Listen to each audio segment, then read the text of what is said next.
The great Christian apologist C.S. Lewis wrote a whole trilogy. It was speculating on what things might be like if there was life on other planets. He posited another planet where there were intelligent forms of life who had not rebelled against God, and so it was a very interesting kind of space science fiction series. So I don't think it has a direct effect on the plausibility of religious belief or Christian belief or biblical belief one way or another. Intelligent design, apologetics, science has always been such a topic of fascination to me, and I've loved watching your debates. I was there when you were debating someone named Michael Shermer. I believe he was the editor for Skeptic magazine, and boy, you just shined like the noonday sun in that debate. Well, thank you. I want us to talk today about this new book that is called The Return of the God Hypothesis. It's actually not brand new. It's been out for a couple of years, but it's new to the scientific community to be really seriously considering the God hypothesis. And your work is specifically in this area of intelligent design. For those who aren't familiar with it, can you just give us a summary? What is intelligent design? Well, intelligent design is the idea or the theory that there are certain features of life and the universe that are best explained by a designing intelligence rather than by an undirected, unguided mechanism, such as, for example, natural selection acting on random mutation. Or you could say even more succinctly that intelligent design is the idea that you can detect the activity of an intelligence from the features of life in the universe that we see around us. So is going the route of intelligent design to end up with a God hypothesis, is that really necessary when we have something like the revelation of God in Scripture? Why not just assert that God exists based on the authority of Scripture rather than what appears to be backing into that truth by way of evidence? For a number of reasons. One, we're a group of scientists and that we're interested in what the science can tell us about the origin of the universe and the origin of life. So we're looking at the scientific evidence and we want to come up with the best explanation or the best theory about how things came to be. And when we find things like the digital code that's stored in the DNA molecule or the tiny miniature nanomachines, the rotary engines and sliding clamps and little turbines and things that we find in cells, we want to explain where they came from. And as we examine what we know about undirected material processes, undirected chemical interactions, if we're talking about the origin of the first life, turns out that those undirected processes simply don't have the creative power to generate the types of features that we're seeing in living organisms. Bill Gates, for example, has said that the DNA is like a software program, but much more complex than any we've ever created. And we know from our uniform and repeated experience, which is the basis of all scientific reasoning, that software comes from a mind, from a programmer. So the best explanation of what we're looking at when we see the digital code stored in the DNA is by using standard methods of scientific reasoning, the activity of a designing intelligence. And that's just so we're just wanting in that sense just to do good science, to follow the evidence where it leads in accord with our standard methods of scientific reasoning. But from the standpoint of Christian faith, if you're wanting to persuade someone of the existence of God and they don't already presume the reliability of the Bible, you can't appeal to biblical authority to persuade them. You have to appeal to them on the basis of something you have in common, a common ground premise. And scientific evidence actually provides that. Many people in the culture accept that science is a good way to know things and that there's the evidence that we're looking at, whether it's the digital code in DNA or the miniature machines I was talking about, or what physicists are talking about when they talk about the fine-tuning of the physical parameters of the universe, or the discovery that the universe itself has a beginning, just as the book of Genesis affirmed. All of those discoveries are in the realm of science that pretty much everyone accepts, and so that provides a common ground for reasoning about how best to explain them. Well, that makes perfect sense, and what you are explaining here is also affirmed in Scripture, and I think of Romans chapter 1, wherein we read that what can be known of God is obvious to men through the things that he's made. And that's what you're talking about, these little nano machines, these little rotary engines, these sliding clamps. How on earth do we explain this other than a God of immense power and intelligence and design? Dr. Meyer, intelligent design challenges the scientific orthodoxy that has been in place for so long. How have you found the response been to you asserting this God hypothesis in intelligent design? Well, I might tease those two ideas apart first. The theory of intelligent design just affirms that there is an intelligence of some kind that best explains certain classes of evidence. And in my first two books, Signature in the Cell, and then a second book, Darwin's Doubt, I argued that the evidence that we have from biology, in particular about the bursts of information that come into our planet, into our biosphere, provide evidence of the activity of a designing agent. But many of my readers, after writing those first two books, wanted to know, well, who do you think the designing intelligence is, and what can science tell us about that question? So in the most recent book, Return to the God Hypothesis, I go beyond just the theory of intelligent design and reason carefully about what type of designer would best explain the evidence that we have at hand. And I expand the investigation from looking at just the evidence in biology, but also then I look at evidence from physics and cosmology about the origin of the universe and about what's called the fine-tuning of the physical parameters that have been in place since the very beginning of the universe.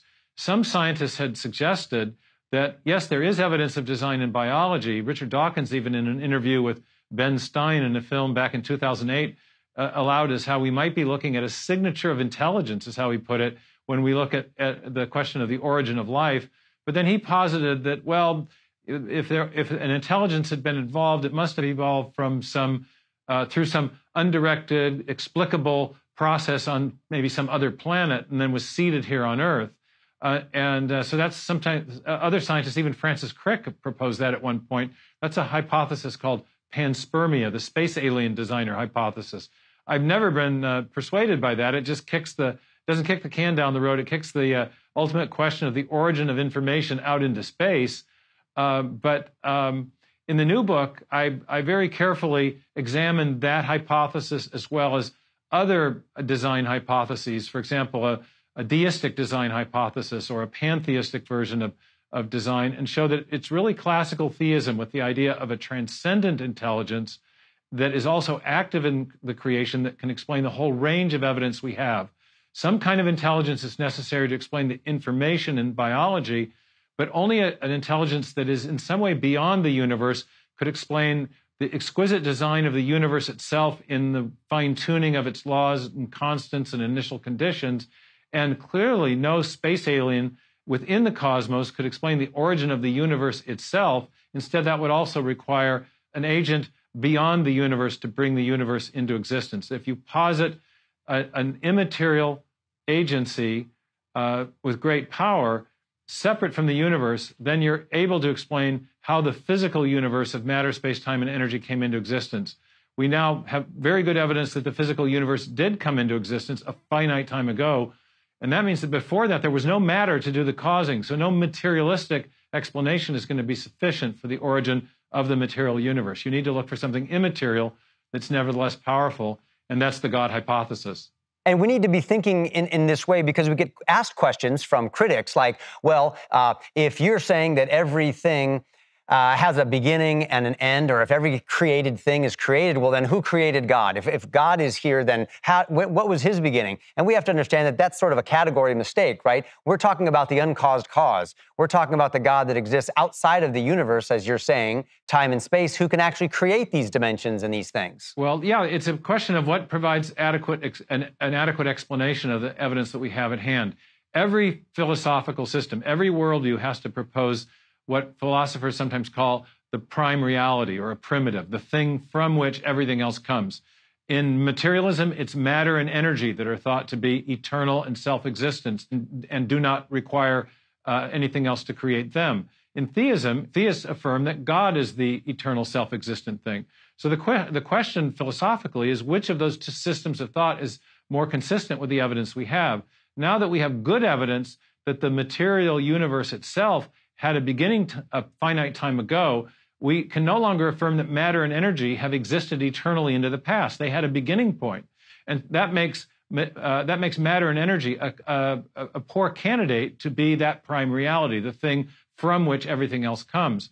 And instead, if you want to provide an adequate explanation for the origin of the material universe, you need to posit something that's external to that universe. And for that and other reasons, the God hypothesis provides a better explanation of the evidence that we have. Your work in The Return of the God Hypothesis and other intelligent design books is so compelling. At least it is to me and to so many others, yet you still have critics. What do your critics say about your work, and how do you respond to them? Well, typically the thing we hear is not that there is no evidence for intelligent design, but rather that the theory is not scientific, that it doesn't qualify as a scientific theory because it posits, for example, an unobservable designing intelligence. But that's not really a statement about whether or not the theory is true. It's a statement about whether it qualifies as a certain kind of inquiry, namely scientific inquiry. And it turns out that as I've developed the case for intelligent design, I've used the exact same method of reasoning that Charles Darwin used in The Origin of Species. It's a distinctively historical method where you infer a past unobservable state or action in order to explain the evidence that we have at hand. And in fact, there are many unobservable entities that are part of Darwin's theory, unobservable past alleged transitional intermediate species or forms of life, past unobservable mutational events. And many other branches of science also invoke unobservable entities. Theoretical physics, for example, invokes the existence of unobservable elementary particles or fields. But these things are known. We affirm them because if they exist, they can help us explain things that we can see. And so it turns out that if you want to say intelligent design is unscientific or not scientific because it posits a past unobservable entity, you would have to say the same of a lot of other branches of science, including evolutionary biology itself. So there's a kind of a double standard at work in this objection. Whatever intelligent design is, I think it's a historical scientific theory that has larger metaphysical implications. I think we can say the exact same thing of Darwinism. It's an historical scientific theory that has larger metaphysical implications. The two things aren't different types of inquiries or different types of things. They're two different answers to the very same question. How did life arise on planet Earth? Well, that makes so much sense. And it sounds to me like people who are trying to just find any loophole to get around the answer that seems to be so obvious. I think of forensics. I think of basic things that we can't prove with the historical method because we can't observe those things today. Was Nero really in charge of Rome? Well, we can't go back and find that out through the scientific method, but we can use other things to demonstrate that that's the most reasonable explanation for all the evidence that we find. Yeah, that's a well-chosen phrase because the method that is used in the historical sciences is sometimes called the method of inference to the best explanation. There are good historical explanations and there are bad historical explanations, and it really depends on how well they are able to account for the data that we have that's left over from the past. And let me give you another example that illustrates why this objection, intelligent design isn't science, is really missing the point. If I walked into the British Museum, or if your viewers walk in and they encounter that beautiful display with the Rosetta Stone, and looked at it for a few minutes, they'd very quickly realize that they were looking at an artifact that had been produced by an intelligent agent, because there before us lies 3 different sets of inscriptions, and they're obviously linguistic. And when the scientists cracked the different codes and understood that they had the same message written in 3 different languages, they realized that there must have been intelligent scribes behind that artifact. It wasn't something that was produced by wind and erosion. But they didn't violate any laws of reasoning or laws of science to do that. They were just using good thinking to infer the best explanation. And when people insist that to be a scientist, you must limit yourself to strictly materialistic explanations, well, there are actually many, many branches of science that already don't do that because they are encountering evidence that is best explained by the activity of an intelligence. So we think that the best approach when we're looking at the origin of life or similar questions is to follow the evidence where it most naturally leads and posit the explanation that, based on our uniform and repeated experience, is best capable of explaining the evidence that we have at hand. And if you have information, the best explanation is a mind. Whenever we see information, whether it's in a hieroglyphic inscription or a paragraph in a book or in a section of software in a computer, or if it's embedded in a radio signal, whenever we see information and trace it back to its ultimate source, we always come to a mind, not a material process. That's what we know from our experience.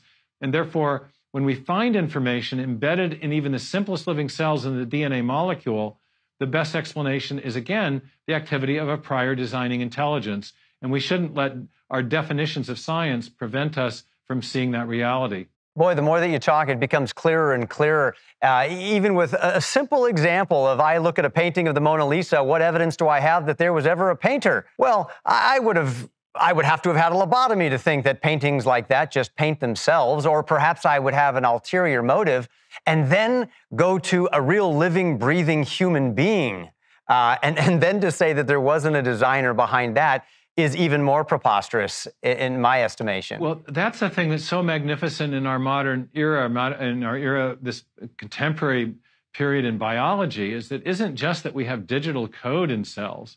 It's that the digital code stored in the DNA is part of an intricate information storage, transmission, and processing system. And the processing of that information is accomplished by exquisite nanomachines. And so you've got miniature machinery, you've got digital code, you've got an information processing system. There's a kind of circuitry that's involved in coordinating the expression of genetic information during animal development. The complexity of living systems is absolutely mind-boggling, but it's not complexity in the sense of a random array of junk. It's an integrated and functional complexity that's absolutely necessary to sustaining life. And so we're in a new day in biology. When Darwin was writing in 1859, one of his contemporaries, Thomas Henry Huxley, described the cell as a simple homogeneous globule of undifferentiated protoplasm. The idea was it was just a bunch of simple jello or goo. Well, when that's what we thought life was made of, it was easy to imagine that a few simple chemical reactions could have produced it. But now when we see that life is complex on the order of a factory run by digital code, like one of our modern CAD/CAM systems and beyond, the idea that undirected chemistry could produce the first life is implausible in the extreme. So, and instead, what we're seeing in every realm of biology are hallmarks or distinctive features of life that in all other realms of experience also indicate the activity of a designing intelligence. When you see circuitry, you know that there was an engineer involved. When you see machinery, rotary engines, for example, you know there must have been an engineer. When you see digital code, you know there must have been a programmer. So the 19th century view of life, I think, is no longer plausible.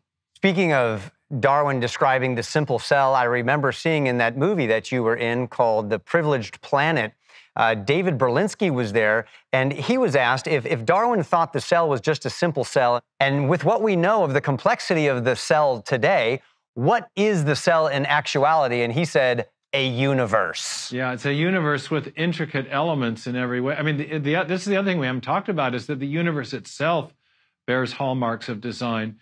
Beginning in the 1950s and 60s, the physicists began to discover that the fundamental forces of physics, many of the other fundamental parameters of physics were exquisitely finely tuned, meaning that if you have, for example, the force of gravity, if it's a little stronger or a little weaker, life in the universe will not be possible. There's a whole range of parameters that fall within very, very narrow tolerances. And one of the scientists who discovered the first set of these fine-tuning parameters was named Fred Hoyle, Sir Fred Hoyle, great British astrophysicist. And he had been a long-time scientific atheist who opposed the discovery of the beginning of the universe, the Big Bang idea, because he thought it smacked of the Genesis account, and he didn't like that.